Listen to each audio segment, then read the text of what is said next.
ईमानदारी का इनाम। एक रोमांचक कहानी। एक समय की बात है। एक सुंदर गांव में गोपाल नाम का एक ईमानदार और मेहनती लकड़हारा रहता था।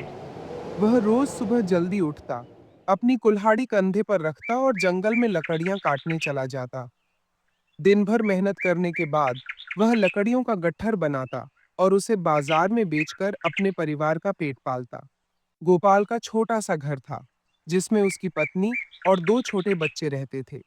गोपाल को अपनी गरीबी की कोई शिकायत नहीं थी, क्योंकि वह ईमानदार और संतोषी स्वभाव का व्यक्ति था।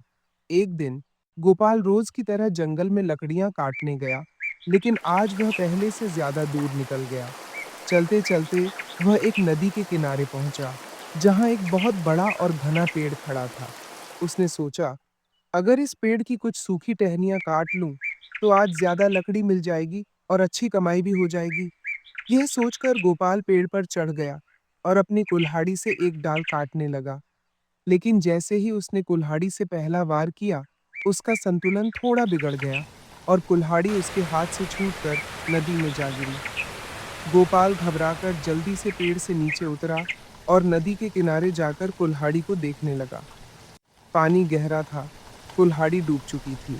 कुल्हाड़ी के बिना वह लकड़ियां नहीं काट सकता था और बिना लकड़ियों के वह कुछ कमा नहीं सकता था। गोपाल को चिंता होने लगी कि अब घर पर बच्चे क्या खाएंगे। उसकी आंखों में आंसू आ गए और वह परेशान होकर नदी के किनारे बैठ गया।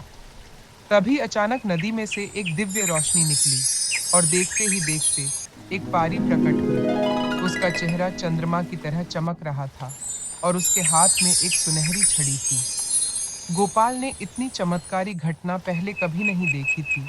वह आश्चर्य में पड़ गया। पारी ने मुस्कुराते हुए पूछा, बेटा, तुम इतने उदास क्यों हो? क्या कोई परेशानी है? गोपाल ने विनम्रता से कहा, महारानी, मैं एक गरीब लकड़हारा हूँ।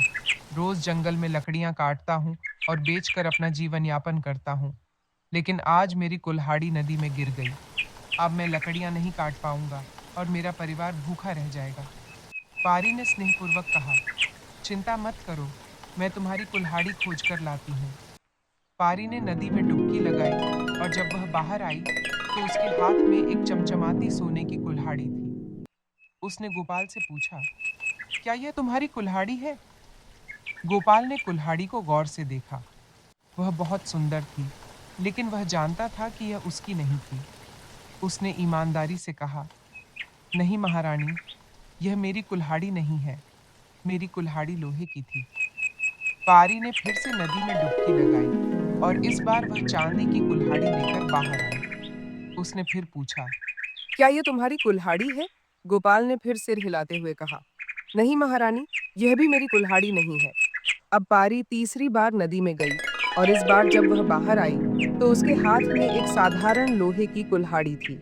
जैसे ही गोपाल ने उसे देखा, उसकी आंखें चमक उठीं। वह खुशी से चिल्लाया, हाँ महारानी, यही मेरी कुल्हाड़ी है। पारी गोपाल की ईमानदारी से बहुत प्रसन्न हुई। उसने कहा, तुम्हारी सच्चाई और ईमानदारी ने मेरा दिल जीत लिया है। तुम चाहते तो सोने और चांदी की कुल्हाड़ी रख सकते थे, लेकिन तुमने सच बोला। यह कहकर पारी ने गोपाल को इनाम में सोने, चांदी और लोहे की तीनों कुल्हाड़ियां दे दीं और कहा, ईमानदार व्यक्ति का जीवन हमेशा सुखी होता है। यह इनाम तुम्हारी सच्चाई और मेहनत का फल है। गोपाल बहुत खुश हुआ। उसने पारी को धन्यवाद दिया और अपने घर की ओर चल पड़ा। जब उसने अपनी पत्नी और बच्चों को यह बात बताई, तो वे भी बहुत खुश हुए। अब गोपाल को लकड़ियां काटने में भी ज्यादा मेहनत नहीं करनी पड़ी, क्योंकि उसकी सोने और चांदी की कुल्हाड़ियों को बेचकर उसके परिवार का जीवन खुशहाल हो गया। इस कहानी से सीख, ईमानदारी का फल हमेशा मीठा होता है। जो सच्चाई और मेहनत से अपना जीवन जीता है, उसे भगवान भी इनाम देते हैं। इस कहानी से हमें यह सीख मिलती है कि ईमानदारी और सच्चाई हमेशा सफलता और खुशहाली की ओर ले जाती है।